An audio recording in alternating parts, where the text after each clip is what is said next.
All right, thanks everyone. Today I'm going to do a quick overview of a plan to do a demo on Scope 3 supply chain emissions and PCF referencing to allow for better emissions accounting throughout supply chains and through multiple Guardian instances. So this demonstration is going to be based on two hypothetical companies that are each using the greenhouse gas protocol Guardian policy and their supply chain partners. Company A is a logistics provider. Company B is going to be a water bottle manufacturer that uses Company A for their upstream logistics.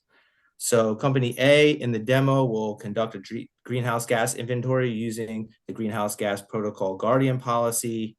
We're going to be adding schemas for scope 1 product purchases and the PCF data, which is outlined by the Pathfinder framework. This company has scope 1 mobile combustion, scope 1 natural gas, scope 1 refrigerants, scope 2 electricity, and scope 3 product purchases for the fuel that they purchase.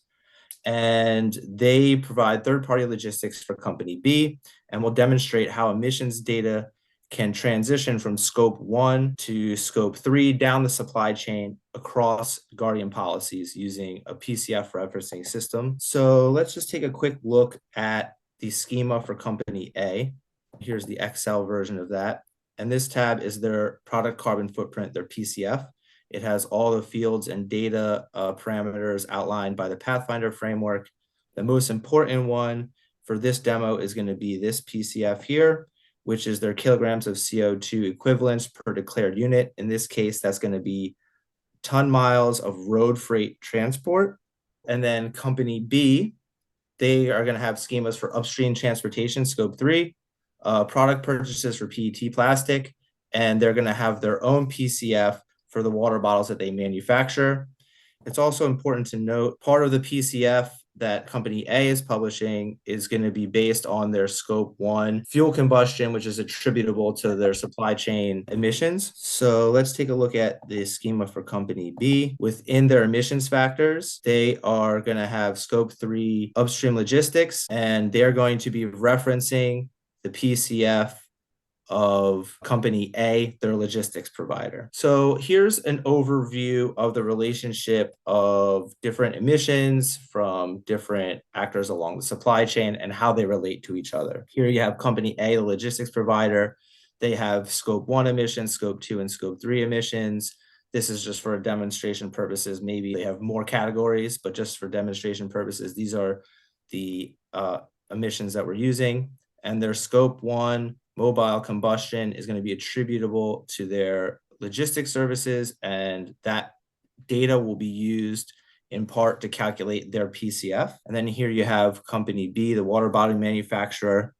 For scope 3 upstream logistics, they're going to be referencing the PCF of company A, and they're going to have their own PCF for their water bottle. And all these emissions will be attributable to their water bottle manufacturing, which includes scope 3 upstream logistics. So the purpose of this demo is to show how information all the way from scope 1 mobile combustion of company A can be referenced to create their PCF reference. The PCF could be published to hedera and referenced by company B for their upstream logistics.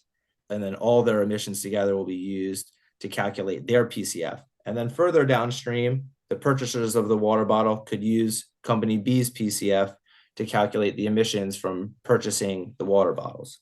These blue arrows are referencing within the one policy. So the PCF will be referencing the company A's own mobile combustion.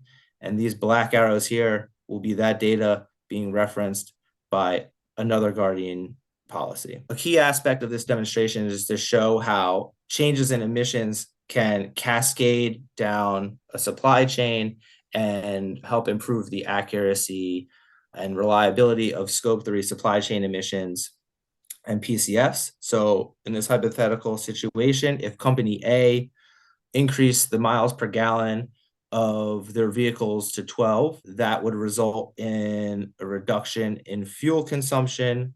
That will result in a reduction in their scope 1 mobile emissions, and that will also result in the company an improvement in the efficiency of their product carbon footprint.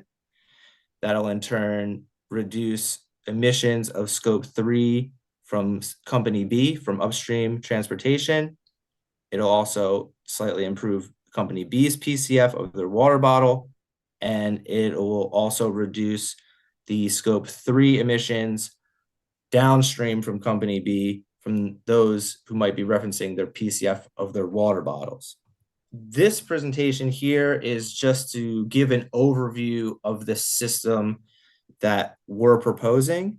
It would be basically two companies using the greenhouse gas protocol policy, company A calculating their PCF, publishing it to hedera, company B discovering that PCF, using it for their emissions, and publishing their own PCF to the hedera network. When the PCF of company A is updated, there could be a notification system to company B to use the updated version if they reduce their emissions or they offset their emissions and there's a new, more efficient PCF that can be used. It also can really help with something that's going to be increasingly important, which is reasonable level assurance of greenhouse gas inventories, as you'll have access and discoverability of all the data that's going into the PCFs and the scope 3 calculations and how that is related to multiple Guardian policies throughout the supply chain. Anyone who's watching this, just really interested in your feedback of this demo of this proposed system. The more feedback, the better. Thanks everyone for your time.